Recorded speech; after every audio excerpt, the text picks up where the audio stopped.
Happy Pi Day to any and all who celebrate. Now this might not exactly be a federal holiday, but it's only given me some ideas on how I could apply it to making some interesting dice. In this video, we're going to use two different recipes to make two different flavors of pie-inspired D&D dice.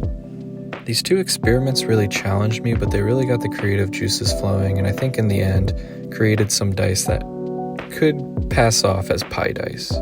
Starting off, we're going to mix up equal parts A and B of Envirotex Light resin. You can use any type of resin. I just like using Envirotex Light because it cures in 12 hours, so I get quick results. We stir it nice and well. I usually go for 5 minutes until it's full of bubbles, but no more streaks. For this first set of dice, we're doing a key lime pie inspired dice, so we're splitting them into 3 separate cups for 3 separate colors. We have our greens as kiwi and lime, our white as piñata blanco, and we're using this brown mica powder. Now, truth be told, I'm not really a big pie guy, so I've never had key lime pie before in my life. I looked up a picture of it and figured, oh, I could make dice that kind of look like this, so we went with that option. However, that does lead to the fun portion where I thought the key in key lime was kiwi, so that's why we have the kiwi there. Don't worry, I've learned since then. The green's going to be the primary color, and then we're using the white as kind of like a filling or our whipped cream that's going to sit inside of it like a smoke. So we need it really thick and kind of opaque. The brown was just something that I wanted to test out on my D2 since it's flat and almost circle-like. Reflecting back, I wouldn't use the brown, but I got to use these cute little cups that I bought for the first time. Now we're going to cut the tip off of our pipette and let it sit in the white resin soaking it up so it's ready to use when we need it in a minute. Let's get our molds all lined up and ready so that way we can fill them up with our green. I fill each mold about 90% of the way, mostly because I'm not 100% confident in how much resin I have. I'm still new to using multiple colors in one set of dice, so I made a little too less green than I should have looking back on it. However, that means I made too much white as opposed to the green. I'll get it next time. Now I start to apply pressure just outside of the resin, so that way the resin's already coming out by the time that the pipette enters the green resin. I found that this kind of helps from big bubbles blowing out of the green resin, but ultimately it's fine. As I put the pipette in, I'm making sure to make little swirls all over the place, that way we can get some white streaks all over. We don't want it all globbed up in one place. For some of the dice, it's easier said than the others. Here on the D2, I'm putting the brown on. I wanted it to be kind of a crust, but using mica powder was a mistake and it just kind of overtook everything. Run a lighter over the top to make sure we pop any surface bubbles, throw those lids on, and we're throwing them in the pressure pot at 35 psi overnight. Now, you saw them at the beginning of the video, but this was my first time seeing them, and I was really impressed. I feel like you could call them key lime pie dice. This D2 just turned out to be this brown mesh with some green inside of it, which was disappointing.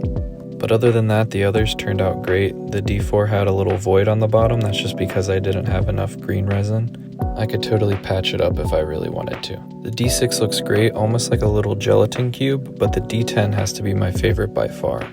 I think the way that the white sits inside of it is exactly what I was going for, but I just couldn't get it across on the other dice. For example, the D20 has all of the white almost all on the 20 face, which isn't bad, but just not what I wanted. Now, I promised you 2 sets of dice this episode, so we're mixing up equal parts A and B of our resin again and getting right back to work. If you remember earlier in the video, I mentioned that I'm not a big pie guy, and I was thinking about what kind of pies I have had, and the only one I remember is Oreo cream pie, so we're gonna try to go for that. I was wondering what kind of materials I could use when I just remembered that I could just crush up Oreo cookies and put them into the resin. I don't know what I was thinking, but I have free will, so we went for it. We made sure it was nice and crushed up, so that way it could mix nice and well into our resin. The crumbs actually worked surprisingly well, and it colored the resin to be the exact color that I was going for. I had black on standby just in case it wouldn't work, but I'm glad I didn't use it because it came out perfect. As crazy as I am, I wasn't going to put the whole cream in there, so I just used the piñata blanco again for our white. This pour, unfortunately, is the most disgusting thing I've ever recorded in my entire life. Just watching the chunks fall out of the cup into the mold was just disgusting. I wasn't having a good time in person, so I'm sorry. Now we're obviously going for an Oreo look, so I'm only filling the bottom of the molds with the cookie color, and then we're gonna fill almost the rest of it up with the white.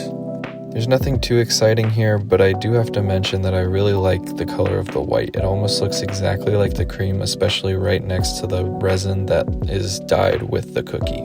Now we decided to get a little confident and put a little bit more of the cookie color on top just to make it an honest true Oreo. I had a feeling that it would sink, and ultimately it did, but I mostly just wanted more shots of this pour. We didn't even bother with the lighter, we just threw the lids on and boom. Now these came out surprisingly well. I really wasn't expecting them to come out looking this good. The D2 has a small little void there in the corner, but it's a great reference for seeing the texture of the cookie on the two face. The D4 came out looking like an Oreo ice cream cone, which I'm happy with, but there is a little void also on the one face. Same thing ended up happening to the D6 as well. We just got a lot of voids on this pour. I think that if I made more of the cookie resin, then we wouldn't have had as many void issues. I love this D8, but now's when you can start to tell the trend that the cookie just sunk to the bottom. Like I said earlier, I was half expecting it, but disappointing nonetheless. Thank you so much for watching, and don't forget to like, comment, and subscribe for more dice videos in the future.